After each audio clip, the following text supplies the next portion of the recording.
కొన్ని రోజుల క్రితం ఈయన ఎవరో నాకు తెలియదు, కానీ ఈయన సర్కిల్ చాలా పెద్దది.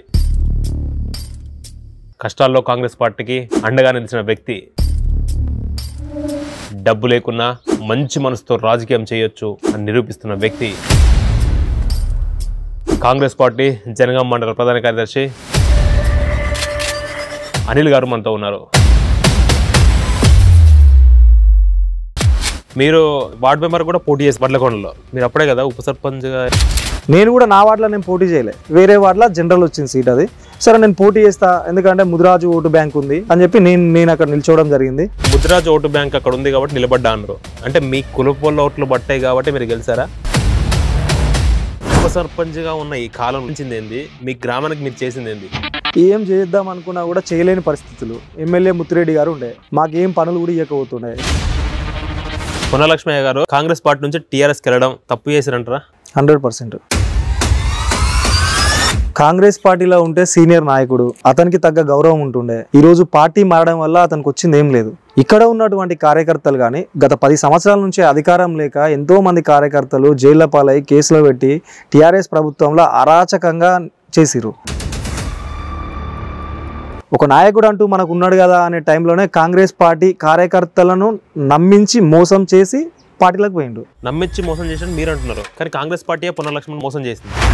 అక్కడ అధిష్టానం కోసానికి నువ్వు టికెట్ కోసం ఇక్కడ నువ్వు కరెక్ట్ జనగామల లీడర్ లెక్క నువ్వు ఇక్కడనే ఉంటే నువ్వు ఒక టికెట్ తీసుకోవాల్సిన అవసరం లేకపోతుండే కదా. పునలక్ష్మయ్య గారు ఉన్నప్పుడే మీకు మండల అధ్యక్ష కూడా అవకాశం వచ్చి ఉండనంట, మరి రాకపోవడానికి కారణం ఏంది?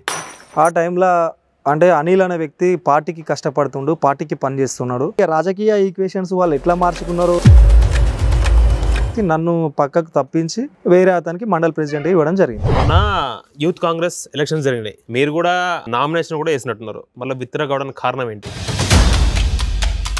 మీ డ్రాప్ కావడానికి ప్రధాన కారణం ఎవరు? ప్రధాన కారణం అంటే కొమ్ముటి ప్రతాప్ రెడ్డి గారు నుంచి, ఆయన మొన్న ఎలక్షన్స్లో ఓడిపోయారు. నెక్స్ట్ జనగామ నియోజకవర్గ ఎమ్మెల్యేగా నేను చూడగలుగుతామా? చూడగలుగుతాం. ప్రతాప్ అన్న ఎప్పుడు చూసినా నిత్యం ప్రజలలో ఉంటుండు. మరి ఎమ్మెల్యే గారు ఉంటున్నారు, నేనైతే నాకు ఏడా కనిపిస్తలేడు. కానీ మీకెందుకు కనిపిస్తాడు నా పల్లరాజు? మీరు కాంగ్రెస్ పార్టీ కాబట్టి మీకు కనిపిస్తలేదని మీరు అంటారు.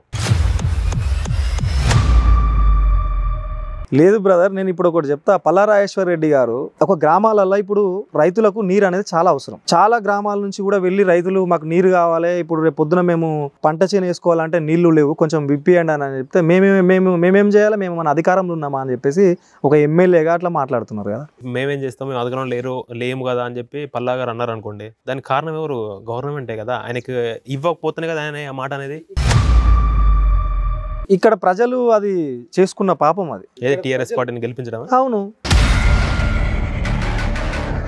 అంటే ఇప్పుడు జనగామ జిల్లాలో జరుగుతున్న పనులు, జరుగుతున్న కార్యక్రమాలు అంటే మొత్తం కొమ్మూరి వల్లనే వస్తున్నాయని చెప్పి మీరు అంటారు. ఇప్పుడు గ్రామాలలో సీసీ రోడ్స్ కానివ్వండి, డ్రైనేజీలు కానివ్వండి, హైమాస్ లైట్లు కానివ్వండి, బతుకమ్మ కుంటలో మన రీసెంట్ గా చేసినటువంటి ఆ జిమ్స్ కి సంబంధించిన ఆట వస్తువులే కానీ కొన్ని చేసిన పనులల్లో పల్లారాజేశ్వర రెడ్డి గారి కంటే ఒక ముందుండి నడిపించే నాయకుడు మా కొమ్మూరి ప్రతాప్ అన్న. ఎమ్మెల్యేగా గత అంతకుముందుకు టీఆర్ఎస్ పార్టీ ఎమ్మెల్యే ఉన్నప్పుడు కూడా నర్మేట అని ఉంటుంది గ్రామం. ఆ నర్మేట SC ST హాస్టల్ కింద అతను ల్యాండ్ కొని ఇచ్చి అక్కడ ఒక ప్లాన్ చేసి ఇప్పుడు దగ్గర 200-300 మంది 400 మంది విద్యార్థులు అందులో చదువుకుంటున్నారు. సొంత పైసలు ఇచ్చిన నాయకుడు, అలాంటి నాయకుని కోల్పోవడం అనేది చాలా బాధాకరం. ఈరోజు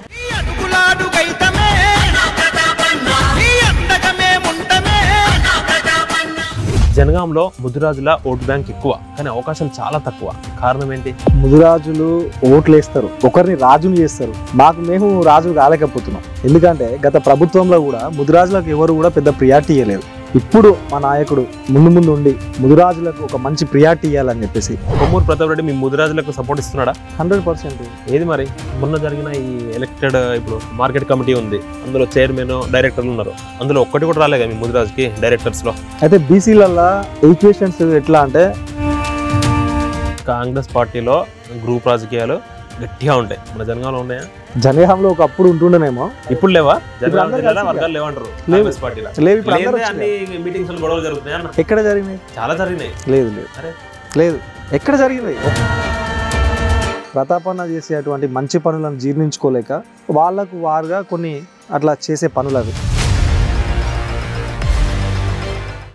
మీ యొక్క రాజకీయ గురువు ఎవరు? పార్టీకి వెన్నుముక లెక్కుండి పార్టీని కాపాడిన వ్యక్తి, పార్టీకి అన్ని రకాలుగా పనిచేసే వ్యక్తి. అన్న అంటే నేను ఉన్నా అని చెప్పుకునే కాయిదాపురం రాజిరెడ్డి గారు నా గురువు. నేను ఎలక్షన్ కు ముందు కూడా, ఎలక్షన్ తర్వాతనైనా, ఎప్పుడైనా సరే నేను పార్టీలోకి వచ్చిన అంటే రాజిరెడ్డి అన్న, ఆయనతోనే పనిచేస్తా. గురువు వేరే, రాజకీయంలో ఉన్న బాస్ వేరే. Who is your boss? ఇంతకు మించి ఇంకెవరు లేరు. ప్రశాంత్ అన్న is my boss. Next elections లో పల్లా రాజేశ్వరరెడ్డి ఇక్కడ గెలవడా? ఇప్పటికే జనాలల్లో ఆయన మీద ఎక్కడ తిరుగుతలేడు. పల్లా రాజేశ్వరరెడ్డి ఓట్లు వేయించుకున్నారు, వెళ్ళిపోయారు, ఏం పనులు కూడా చేయట్లేరు కదా అని చెప్పేసి వ్యతిరేకత అనేది వచ్చింది కదా. పల్లా రాజేశ్వరరెడ్డి మీద వ్యతిరేకత వచ్చిందని మీరు అంటున్నారు. అవును. కానీ ప్రజలు ఏమంటున్నారంటే కాంగ్రెస్ పార్టీ మీద వ్యతిరేకత వచ్చింది అంటున్నారు. కాంగ్రెస్ పార్టీ మీద ఎందుకు వ్యతిరేకత ఉంటుంది? ప్రజలకు కాంగ్రెస్ పార్టీ చేసింది ఏంటి ఇప్పుడు ఈ సంవత్సర కాలంలో? ఒక సంవత్సర కాలంలోనే 200 యూనిట్ల ఫ్రీ కరెంటు, ఫ్రీ ఉచిత బస్సు మహిళలకు, 10 లక్షల వరకు ఆరోగ్యశ్రీ పెంచినాం.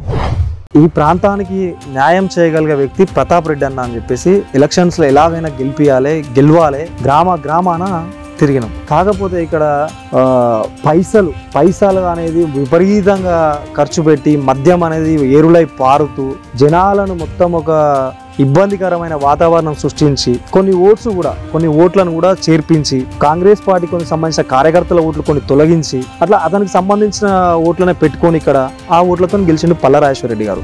పల్లా రాజేశ్వరరెడ్డి గారు కొన్ని కోట్లు పెట్టారని చెప్పి మీరు అంటున్నారు. అవును. ప్రతాప్ రెడ్డికి పెట్టలేదా? ఆయన చేసిన 5 ఏళ్ల కాలంలో కనీసం ఒక పని, జనగామాలో ఒక 500 రూపాయలు పెట్టి ఒక పని చేసిండు. ఎక్కడైనా ఎక్కడా లేదు. పారాషూట్ వచ్చిండు, పైసలు పెట్టిండు, గెలిచిండు, పోయిండు, అంతే.